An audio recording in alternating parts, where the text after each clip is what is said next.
Teneryfa to najbardziej popularna wyspa archipelagu Wysp Kanaryjskich. Jej wygląd i klimat determinuje wierzchołek wulkanu Teide, który jest najwyższym szczytem Hiszpanii o wysokości 3718 metrów nad poziomem morza. Park Narodowy Teide jest najczęściej odwiedzanym parkiem narodowym w Hiszpanii oraz w Europie. Rocznie zwiedza go średnio 3,5 miliona osób. Na wulkan można wejść pieszo szlakiem turystycznym lub wjechać pod szczyt koleją linową. Bilety na kolej linową można kupić tylko przez stronę internetową. Swoje bilety kupowałem 2 miesiące wcześniej, a i tak już większość przejazdów była wykupiona, więc jeżeli chcesz skorzystać z tej atrakcji, nie możesz odkładać zakupu na później. Górna stacja znajduje się w miejscu zwanym La Rambleta, na wysokości 3555 metrów. Żeby wejść na sam szczyt, trzeba zdobyć pozwolenie z Parku Narodowego, które jest bezpłatne, ale w każdym dniu do dyspozycji jest pula tylko 200 pozwoleń. Część tej puli wykupują agencje turystyczne, więc szansa wejścia na szczyt bardzo się kurczy. To pozwolenie trzeba sobie rezerwować co najmniej 5 miesięcy wcześniej. My już nie mieliśmy szansy, żeby wejść na wierzchołek. Mimo wszystko warto wjechać pod szczyt Teide, żeby zobaczyć wyspę z najważniejszego miejsca na wyspie. Idąc w jedną stronę dojdziemy do punktu widokowego Mirador Pico Viejo. Pico Viejo to jest również wulkan i drugi co do wysokości szczyt Teneryfy i Wysp Kanaryjskich, o wysokości 3135 metrów nad poziomem morza.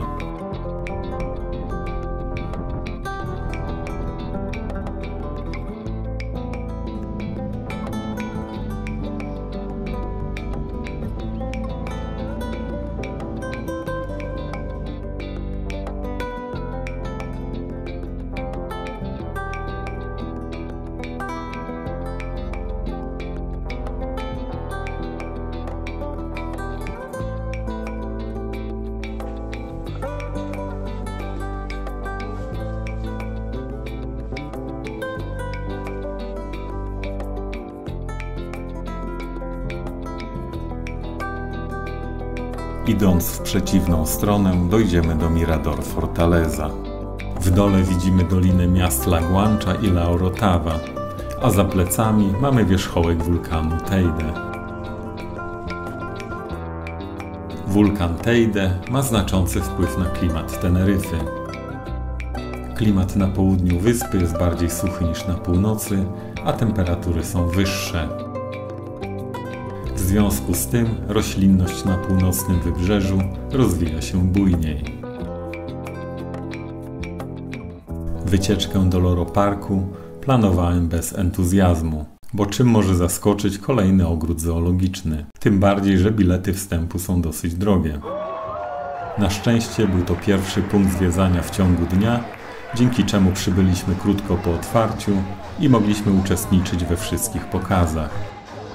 Gwiazdami pierwszego pokazu były lwy morskie. Ich inteligencja i współdziałanie z trenerami dostarcza zabawy i budzi podziw. Same zwierzęta też wyglądają na zadowolone, że mogą się wykazać w swoich popisowych numerach.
Tutaj rosną orchidee.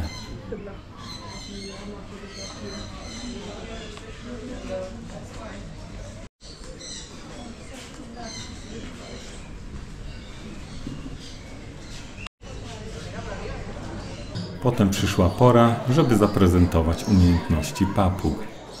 Trudno nadążyć z obiektywem, kiedy latają pod sufitem. Samo patrzenie na te nieprzeciętnie inteligentne ptaki zawsze budzi we mnie pozytywne emocje. Ich zabawne usposobienie nie pozostawia nikogo obojętnym.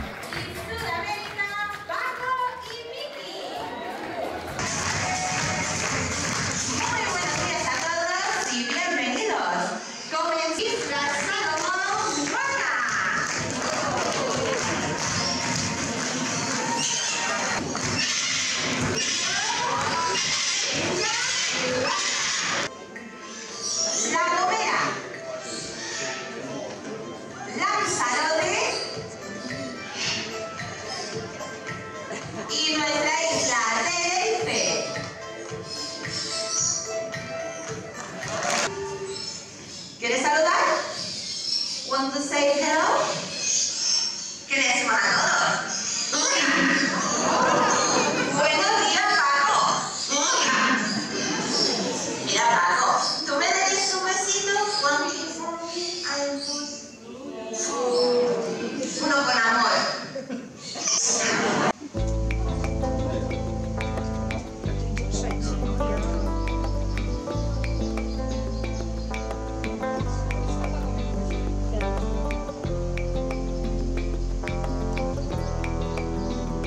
Dumny goryl pozuje z godnością. Żeby politycy byli tacy stateczni.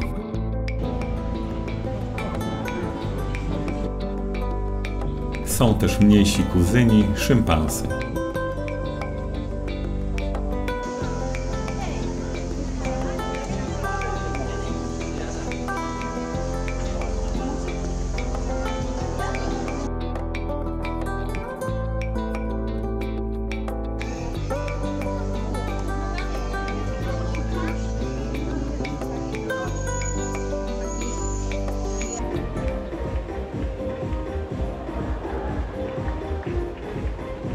Na kolejnym pokazie swoje umiejętności prezentowały delfiny.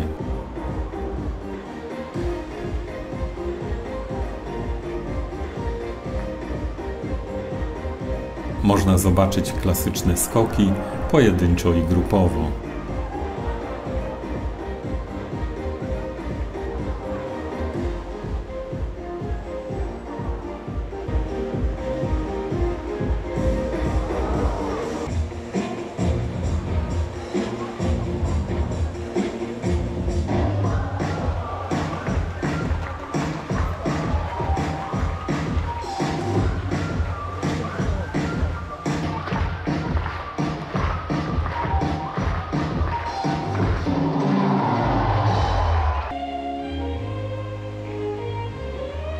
Pokaz tańca synchronicznego.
Ślizg na brzuchu po krawędzi basenu.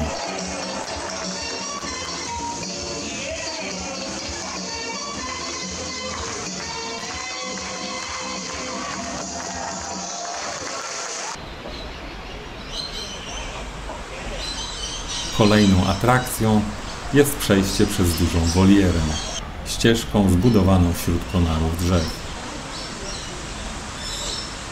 Ptaki fruwają nad głową. Blisko ścieżki umieszczono karniki i poidła, co umożliwia obserwację papug z bardzo bliska, bez żadnej bariery w postaci siatki lub szyby.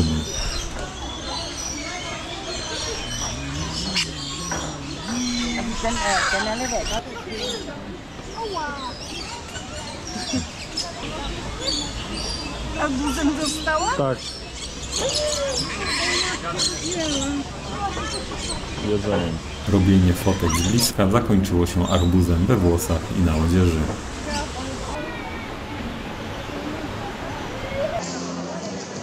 Zmiana basenu na większy, bo tutaj będą pływały orki. Przed widowiskiem pojawiają się kilkukrotne ostrzeżenia, że widzowie w pierwszych rzędach muszą się liczyć z ochlapaniem wodą.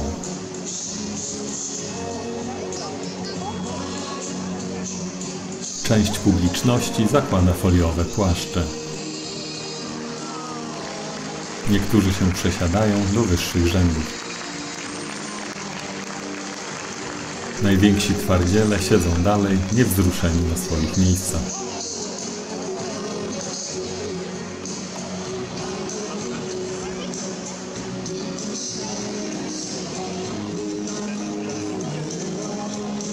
Posłuchajcie, jak mówią orki.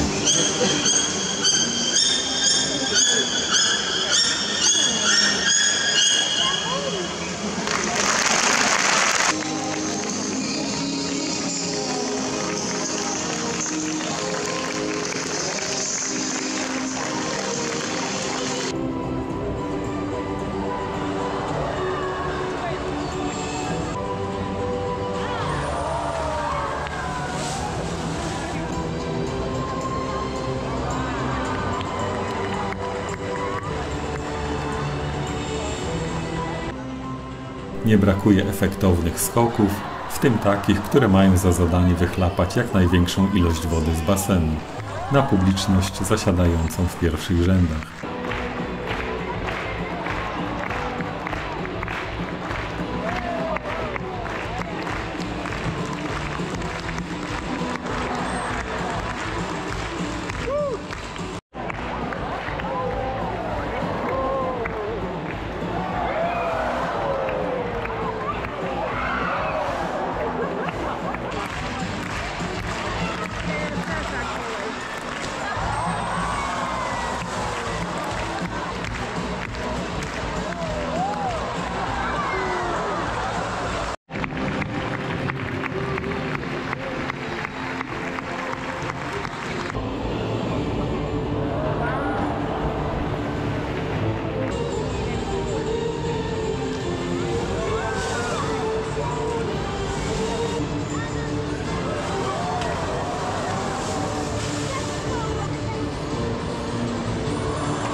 Na koniec synchroniczny układ choreograficzny tych dużych ssaków. Bardzo pięknie zostały wyeksponowane meduzy.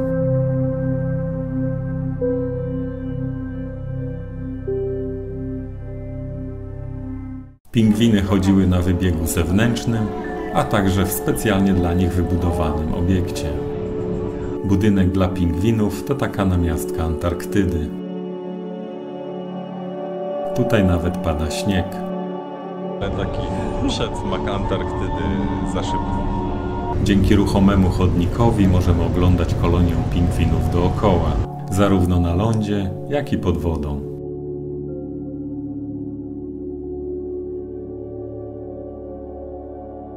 Na lądzie poruszają się niezdarnie, natomiast pod wodą rozwijają skrzydła. Dosłownie i w przenośni. W przeciwnym razie umarłyby z głodu.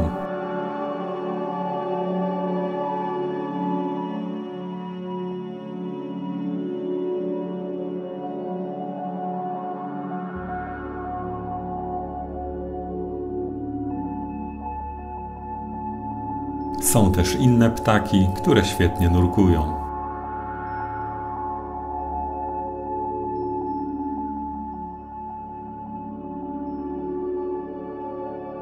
Ławica ryb pływa w okrągłym akwarium o wysokości kilku pięter.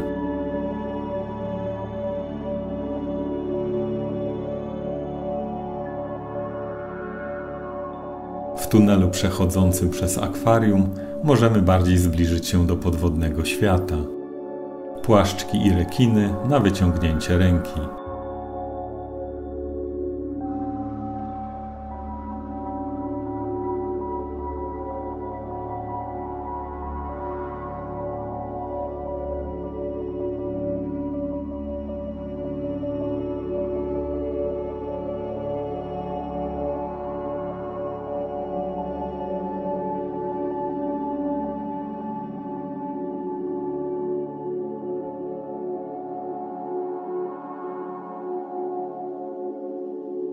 Mały hipopotam grzbiet wygrzewa na słońcu, a resztę ciała chłodzi w basenie.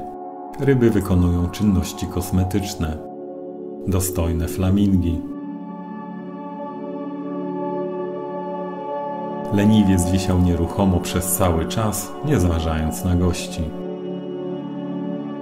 Chyba dom Scoobiego, nietoperze latają. Na koniec grota nietoperzy. W Loro Parku planowałem spędzić 2-3 godziny, a upłynęło 6, co świadczy o tym, że warto zaplanować tam dłuższą wizytę. Puerto de la Cruz to bardzo atrakcyjne miasto, łączące zabytkowe centrum z nowoczesnym ośrodkiem wypoczynkowym.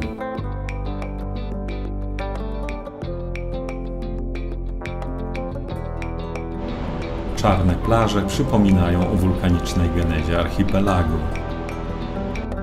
Przy plaży wznosi się Castillo de San Felipe, pięciokątny zamek z przełomu XVI i XVII wieku, w kolonialnym stylu. W swojej historii pełnił rolę lazaretu, cytadeli, magazynu i restauracji. Od strony oceanu prezentuje się bardziej okazale. Centralny plac miasta, Plaza del Charco. To jakieś te kamienice. W tym miejscu zachowały się zabytkowe kolonialne domy z charakterystycznymi balkonami. Wśród nich Rincón del Puerto z XVIII wieku.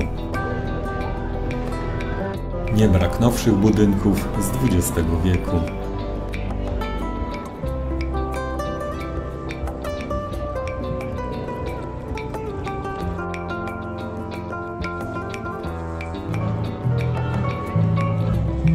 Najważniejsza świątynia w mieście to Iglesia de Nuestra Señora de la Peña de Francia.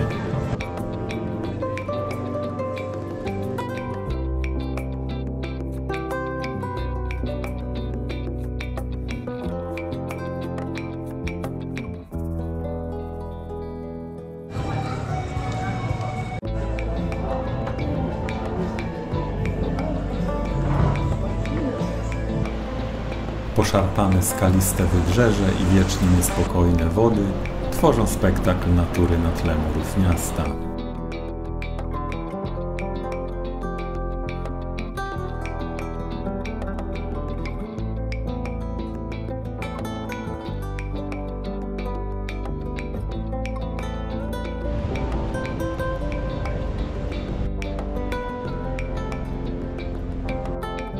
Dużą część nabrzeża zajmuje Plaza de Europa.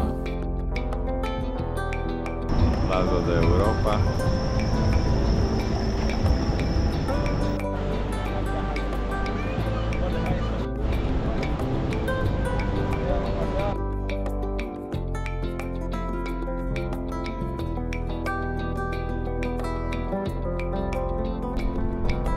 Do wioski prowadzi wąska i kręta droga. Jak zwykle na tego typu drogach tworzą się zatory. Maska to maleńka wioska położona na zachodnim krańcu wyspy, w masywie gór Teno. Jedno z najczęściej odwiedzanych miejsc. W małych i obleganych przez turystów wioskach zawsze jest problem z parkowaniem. My zaparkowaliśmy na zakazie. Mandatu na szczęście nie było.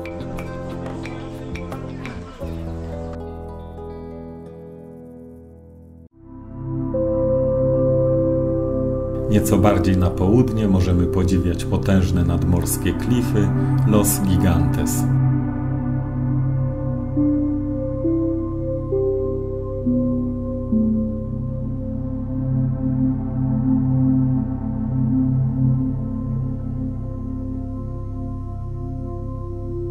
Między port a klify jest wciśnięta maleńka plaża.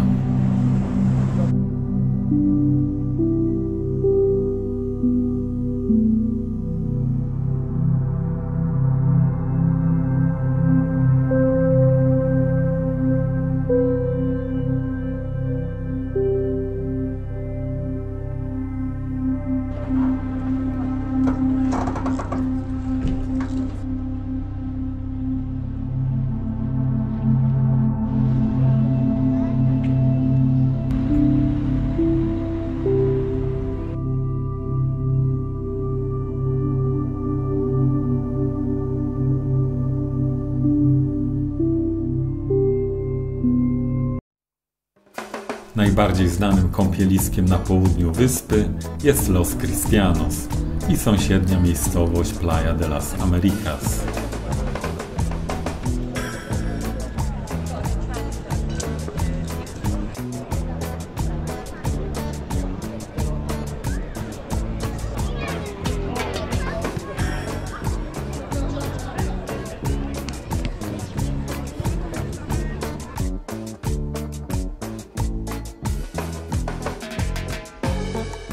Zaglądamy do stolicy wyspy Santa Cruz de Tenerife.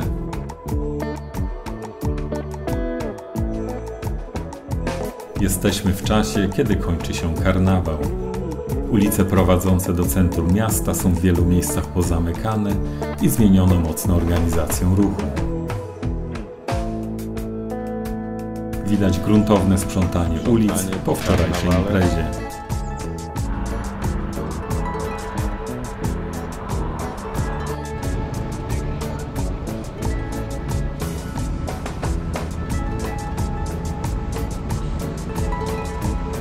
Na głównym placu miasta, Plaza de España, wznosi się pomnik poległych.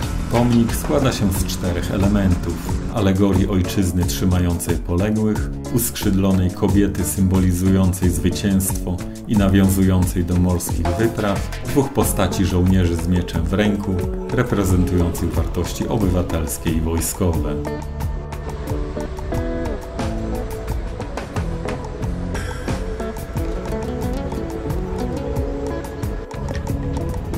Widać poprzebieranych ludzi, czyli dzisiaj wieczorem będzie ciąg dalszy. O! Karniwal!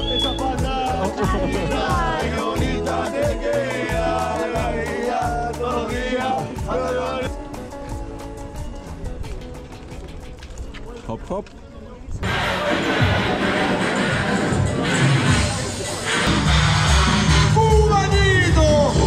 Cubanitos soy, señores, cubanito muy formal, además el cubanito, azuquero no me ama. El amigo mi moral, de gritar número 1, creador de cubanito, mira que ha dado por cubanitos soy, señores. Przygotowania do kolejnego koncertu.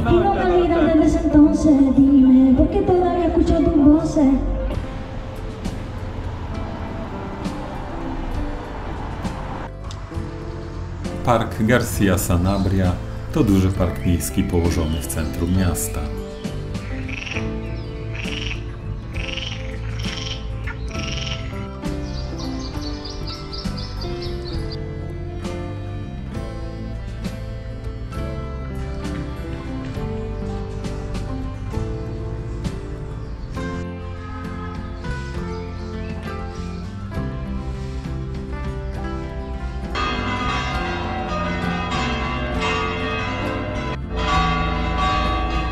Iglesia de Nuestra Señora de la Concepción, czyli Kościół Poczęcia Najświętszej Marii Panny, został zbudowany obok miejsca, w którym hiszpański konkwistador Alonso Fernández de Lugo wbił w ziemię drewniany krzyż i założył obozowisko, które dało początek dzisiejszemu miastu Santa Cruz.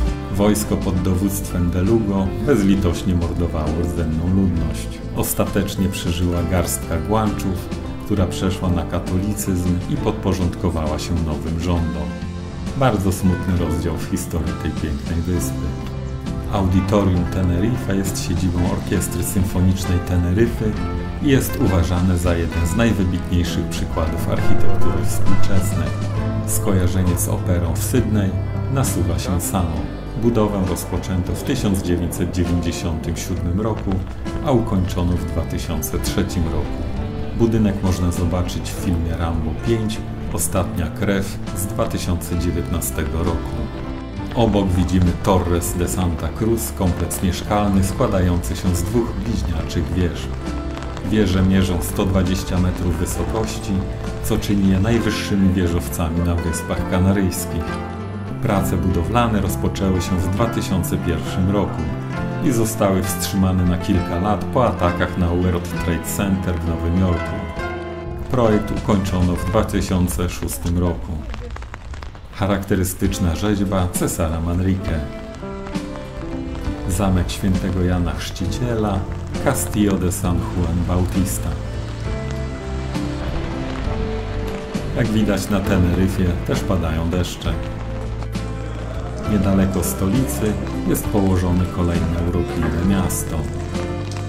San Cristóbal de la Laguna jest unikatowym przykładem otwartego miasta kolonialnego.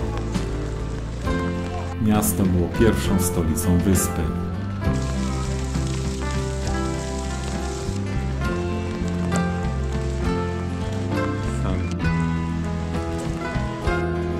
Całkiem klimatyczne miejsce.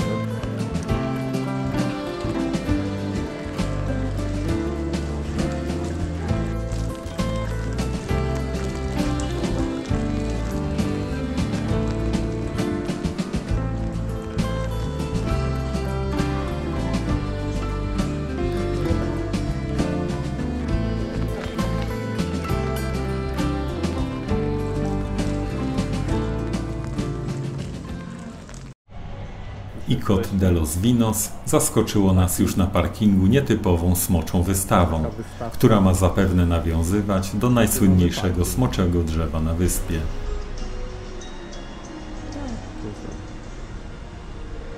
Drago Millenario to ogromny okaz smoczej draceny.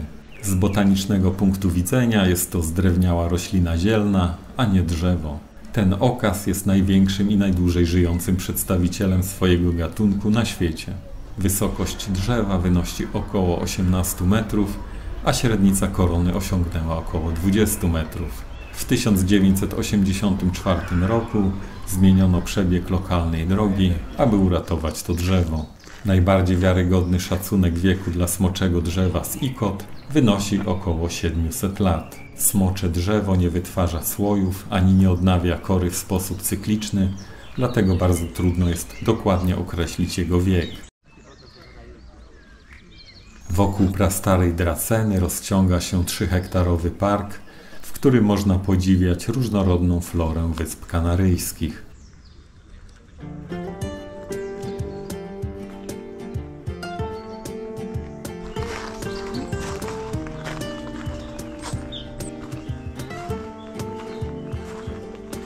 W parku znajduje się również mała jaskinia wulkaniczna, w której znajduje się eksponat przedstawiający starożytne miejsce pochówku mumii Guanczów.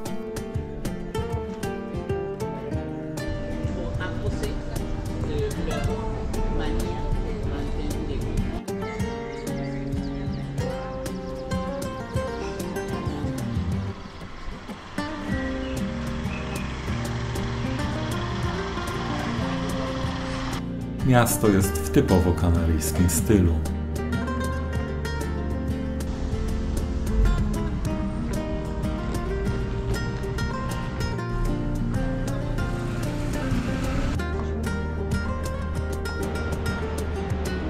Charco della Lacha to jeden z punktów widokowych położonych na skalnym wybrzeżu.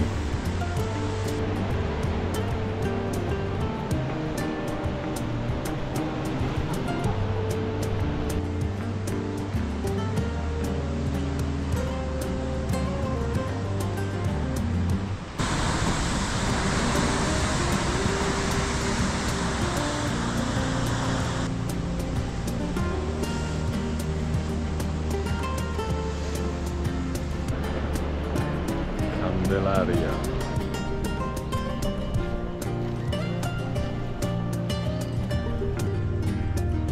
Posągi dawnych władców wzdłuż wybrzeża. Na centralnym placu w Candelarii stoi bazylika z 1959 roku, którą co roku odwiedza kilka milionów pielgrzymów.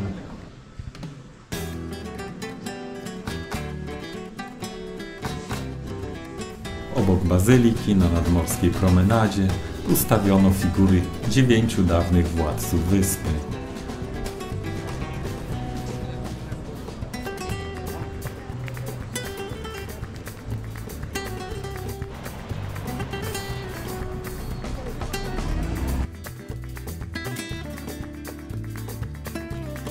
Zaglądamy do Garachico.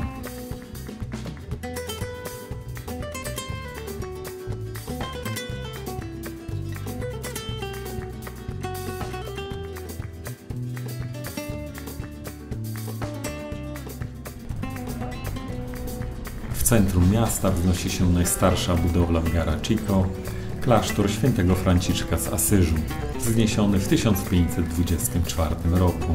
Jedna z nielicznych budowli, która przetrwała wybuch wulkanu w XVIII wieku.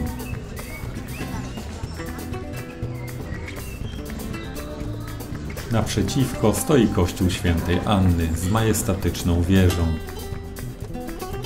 Zamek świętego Michała również ocalał pomimo erupcji wulkanu. Wybudowano go w celu ochrony miasta przed piratami.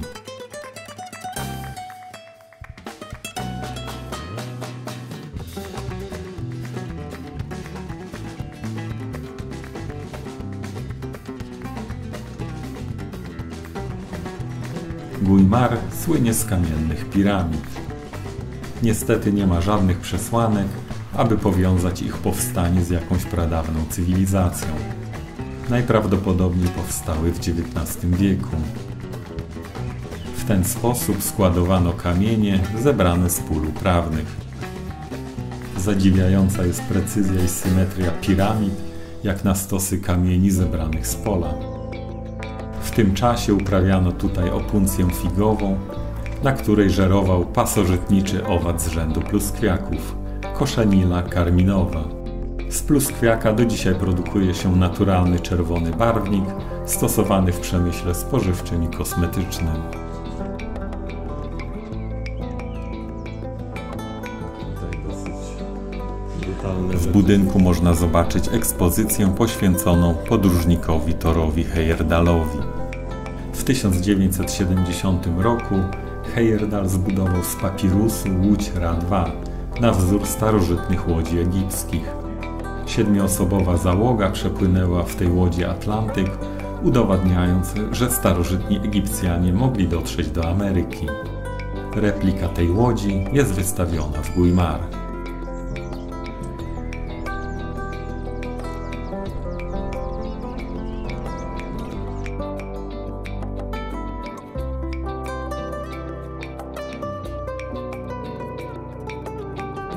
La Orotava może się poszczycić pięknie zachowaną starówką.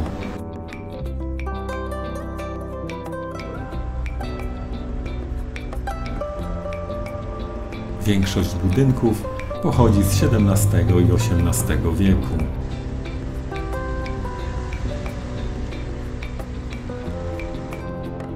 Nie brakuje brukowanych ulic i pięknie rzeźbionych balkonów.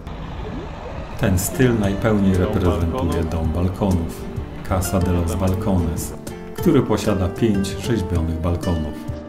Budowla zachowała swój oryginalny wygląd.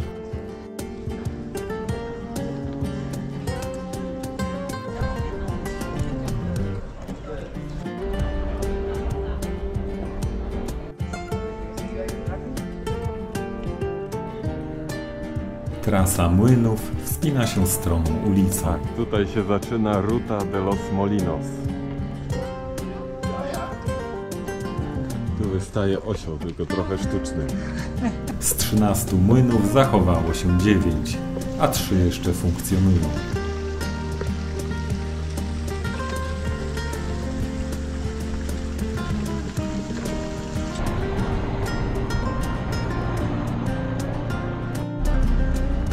Molino de Jano.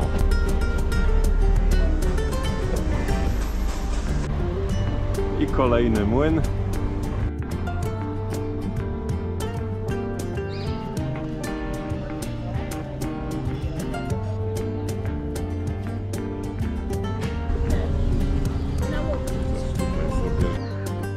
W centrum miasta są położone 2 ogrody botaniczne.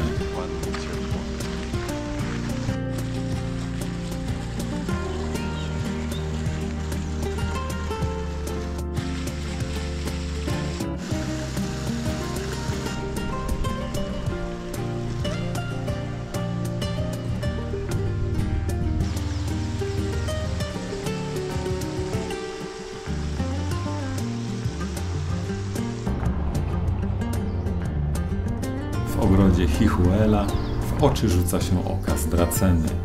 Mam nadzieję, że zachęciłem Was do odwiedzenia tej pięknej wyspy. 3 inne wyspy archipelagu możecie zobaczyć w moich poprzednich filmach. Nos vemos!